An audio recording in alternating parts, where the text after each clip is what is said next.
పశ్చిమ గోదావరి జిల్లా నర్సాపురం మండలంలో ఉద్రిక్తత నెలకొంది.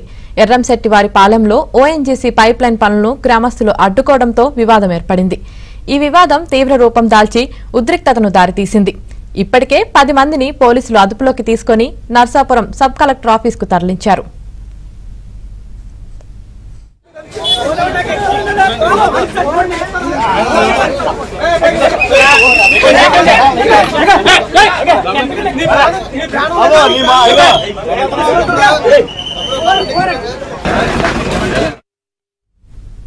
సీతారాంపురం పంచాయతీలోని ఓఎన్జీసీ డ్రిల్లింగ్ పాయింట్ నుంచి వైఎస్పాలెం, రుస్తంబాద గ్రామాల మీదుగా ఓఎన్జీసీ అధికారులు పైప్లైన్ను ఏర్పాటు చేస్తున్నారు. గ్యాస్ తరలింపు కోసం ఓఎన్జీసీ టెంపుల్ ల్యాండ్ వరకు ఈ పనులు చేపడుతున్నారు.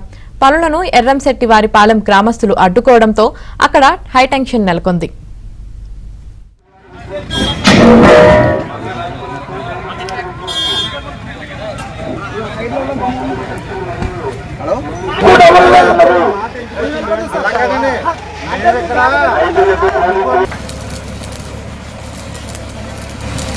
jangan